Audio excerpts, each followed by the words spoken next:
All right, I'm going to do these picks videos a day early again. There's a sponsor for this video. This video is sponsored by Your Mama's Pajamas. Your Mama's Pajamas, the sponsor of today's video. NFL picks week 12. Last week was pretty miserable. Around the midsection, the afternoon games, late afternoon, whatever, fuck. Both of them, tough. Real tough.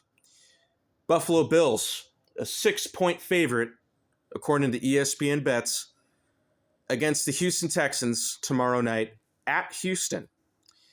Both these teams had high expectations. They wanted to be at the top of the AFC. They wanted to compete for number one in the AFC, along with the Chiefs. Well, three of those teams had huge expectations, didn't they? Both these teams have very similar problems. Their offenses get very stupid, and the rest of the team farts along the way at their worst. This is going to be a very intense game. This might be the best Thursday night football game of the entire year, unless something really funny happens on Thanksgiving next week. I like the Houston Texans to win this game by a field goal. I know the Buffalo Bills have been trying to establish a good running game with James Cook and all that, but you know what? Even though Josh Allen is a way better quarterback than CJ Stroud, the Texans' defense is going to be causing problems for the Bills. They're going to be struggling against this fucking defense. And I think Texans win by a field goal. By the way, Josh Allen has had his struggles in that stadium before. Like that playoff game with the Oscar-worthy Deshaun Watson, that actor, that fucking twig. Anyways, Pittsburgh getting 2.5 against Chicago. Aaron Rodgers is beaten up. The Bears are playing real confidently right now. The Pittsburgh Steelers will cover the point spread in this game because I don't fucking underestimate the Steelers in any fucking game. I've learned to not underestimate the Steelers. I learned that when Ben Roethlisberger went down in 2019. So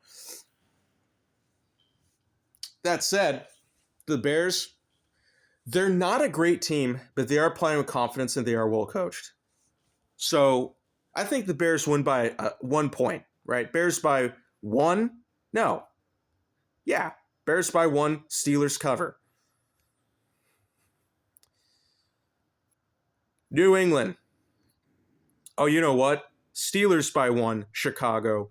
Steelers by 1. How about that? Steelers by 1. Why not? Chicago needs a challenge, don't they? No, Bears by 1. Steelers cover. That's final answer. Cincinnati, an 8-point underdog at home against New England Patriots.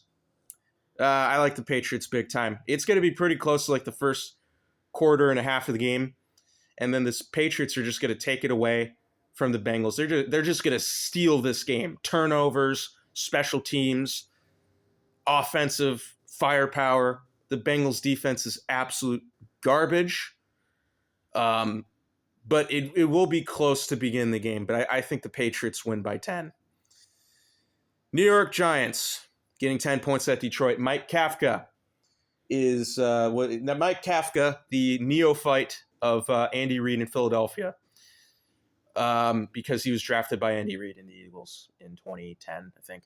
Yeah, he's the new head coach of the Giants, interim. Alex Jones deserves to be in Guantanamo Bay. He's a traitor to the United States. We need the House Un-American Activities Committee to return. I am sick and tired of that fraud.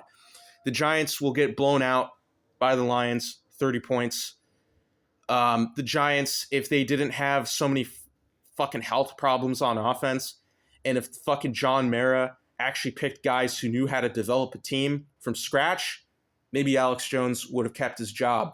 And maybe Alex Jones would have gotten that fat suit on for his NFL job every other fucking day.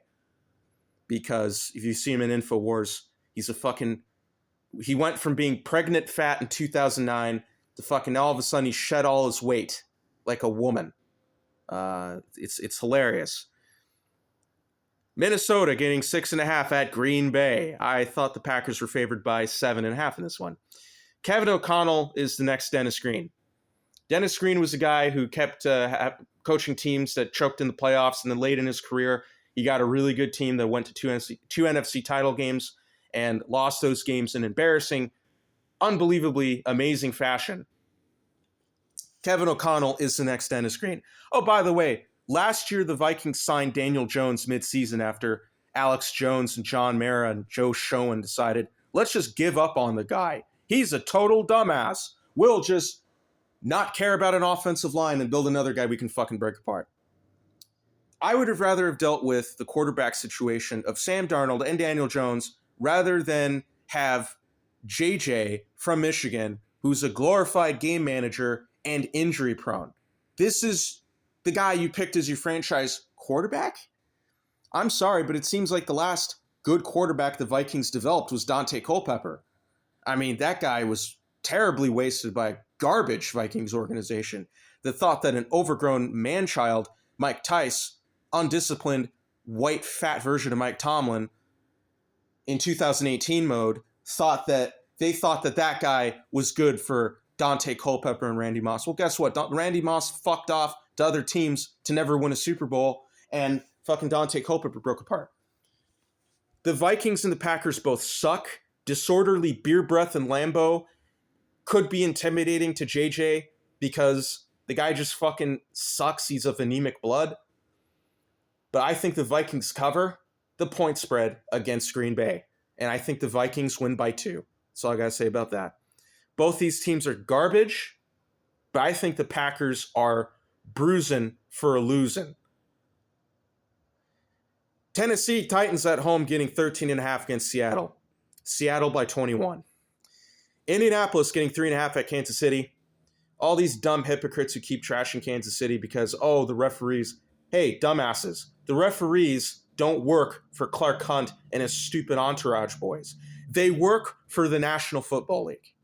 And if the National Football League wants to rig games for all the different teams, because it's not just the Chiefs that benefited from it, dumbasses, throughout history, even the last few years, look at the Rams in 2021. It was so obvious that they were fucking rigged to win that Super Bowl. Yet parasites like Zachary Hubbard picked the Bengals when everybody and their fucking mothers and myself knew that the Bengals would lose that game to the Rams because Rams had the power of narrative. And the NFL knew they had the power of narrative, especially playing the Super Bowl at their own home stadium. This video is sponsored by Your Mama's Pajamas. And the Colts will cover the point spread against the Chiefs. The Colts are not a great team. They will not win a championship anytime soon, but they will cover the spread and make it a very intriguing, very close, tight game. Jim Nantz on commentary in that game, probably. Oh, he's probably going to explode. So will the fans in Kansas City if something really funny happens. Chiefs win. Chiefs win, but Colts cover. Hell, if the Colts even win this game, it's going to be obvious that they covered, right? They have beaten Mahomes at Arrowhead before with Jacoby Brissett in 2019. I remember that game on a Sunday Night Football. Pretty loopy game. Quite fun to watch in a restaurant. Literally. New York Jets getting 13.5 at Baltimore. Tyrod Taylor starting for the Jets. Reliable backup. I like Tyrod Taylor. The Ravens will win this game. But it's going to be a pretty ugly game because I think the Jets are going to get really angry again. Oh, by the way, we have a second sponsor on this video. Aaron Glenn Disco Dancing Saves the World. Great sponsor for this video as well. Yeah, the Ravens win by 7. Jets cover. The Ravens have the power of narrative right now. This Promethean Jesus Christ narrative after looking like a garbage team for 7 years. Cleveland Browns getting 4 at the Las Vegas Raiders. It took Paul DePodesta to leave the Browns organization just last week, I think, for Shedeur Sanders to start a regular season game in the NFL. Let's be serious for a moment. All these ghetto idiots on YouTube are glorifying Shedeur Sanders, glorifying him, even though he hadn't even played a game yet in the regular season. Well, they got to see Shedeur last week, and yeah, he looked like a guy who came close to winning a game for the Browns, but kind of blew it, like Deshaun Kaiser under Hugh Jackson. Yeah, he looks like Deshaun Kaiser in a way. Then again, Kevin Stefanski is insufferable. I mean, Kevin Stefanski is the biggest proof ever that getting fucked in the ass repeated amounts of times can get you an NFL job. I mean, this guy is the biggest proof of that. Kevin Stefanski, I could not stand this guy in Minnesota. I could not. He made Kirk Cousins look like the worst person in behind center. Made him look like a total schmuck who had no idea what he was doing, right? Thank God Kevin Stefanski left Minnesota, right? No, you know why? Because Mike Zimmer was a total idiot, and Rick Spielman was an even bigger idiot. These guys can't build a coaching staff from within. They're too stupid and inept. Synonymous? Redundant? I like the Cleveland Browns to win against the Raiders by a touchdown. I think they're going to start playing better than they did in their first 10 weeks.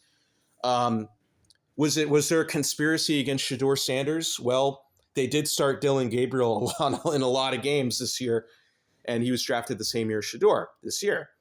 I don't think it's racism. I think the racism angle is complete nonsense.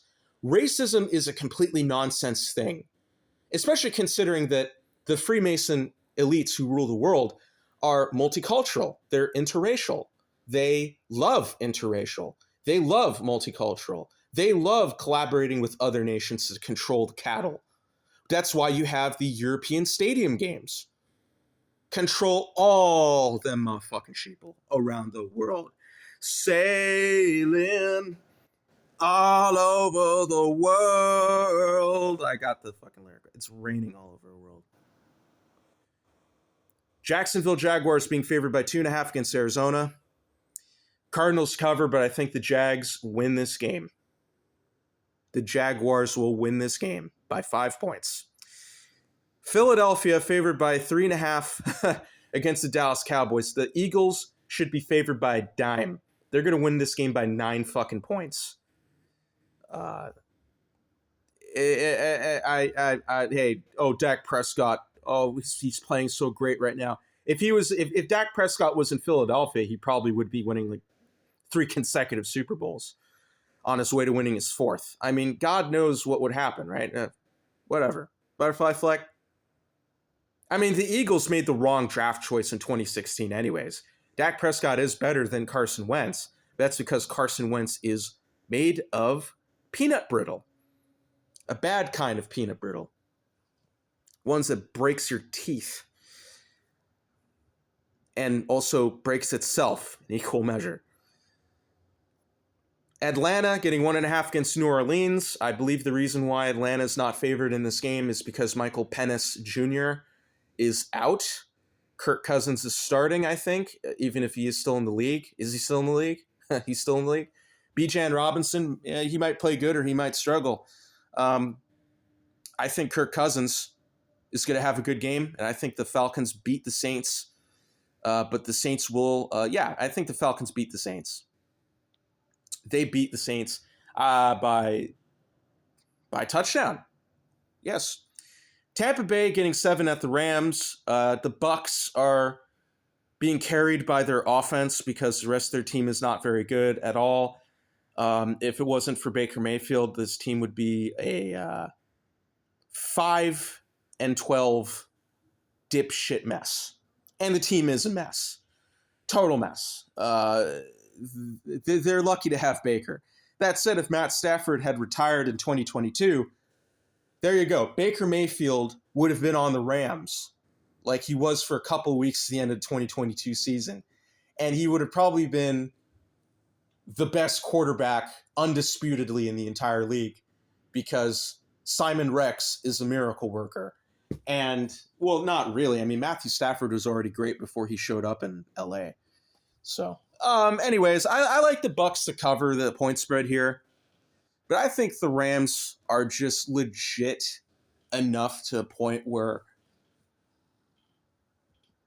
they're going to be too much to handle for Bucs. That said, the Rams might get some weaknesses exposed here because Baker Mayfield is pretty damn good. And Baker Mayfield is also capable of causing horrible game-changing turnovers. Game-losing turnovers. Just imagine if he was on the Rams, he probably would be throwing less picks right now. Probably throw less picks than he usually does. But I think the Bucs cover in this game. Bucs will cover. And the Rams will win, but the Bucs will cover. And Carolina getting 7 against the San Francisco 49ers at the Savage Nation. Carolina is fried. The 49ers will beat this team by 9. And those are my picks for week 12. I actually did, the first time I did this video was like 23 minutes long. Time is going by so fast in these fucking screen captures. It's appalling. I don't believe these videos are nearly as long as they are. How much empty space between my words and sentences? How much empty space is there? Probably comprises about like half the video or something if it's that long. Anyways, bye-bye, Bubba.